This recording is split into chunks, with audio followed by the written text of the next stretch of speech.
Once upon a time, there was a woman in Brooklyn, born into a family whose pizzeria had survived 4 proud generations. A warm house, a loud kitchen, a lineage built on craft, devotion, and the kind of love that lives in the scent of rising dough.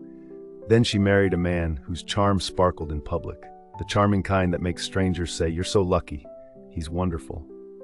But behind closed doors, there was no warmth, no glow behind the eyes, no true affection.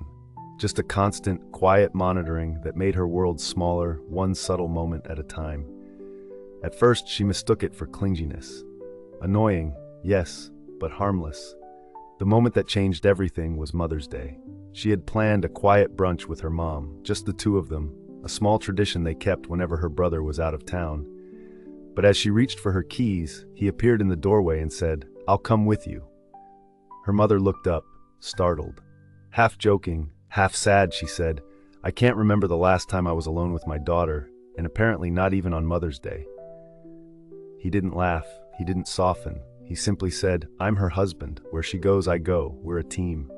And that was the moment the cage became visible. Not a cage made of cruelty, but of cold normalcy, the kind that seems proper, traditional, even devoted, until you realize it's actually possession. After that, she began to notice everything. The way he controlled the emotional temperature of every room, the subtle tension that fell whenever he entered, the warmth that evaporated from her family as if someone had opened a freezer door. Her father grew quiet around him. Her brother closed off.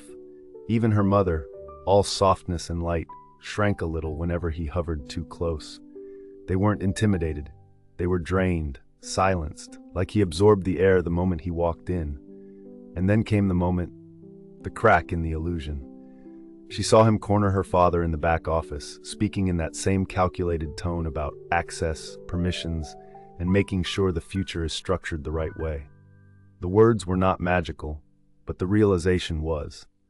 It sounded less like a son-in-law helping, and more like a man positioning himself for something that was never his to claim.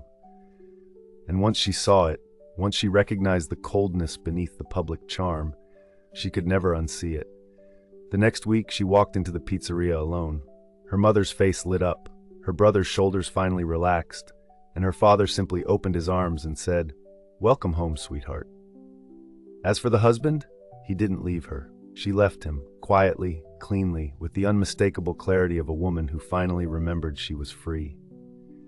And so the pizzeria continued to thrive, and the big, loud Brooklyn family, its warmth restored, lived exactly the way they were meant to, together, laughing, and finally whole. The end.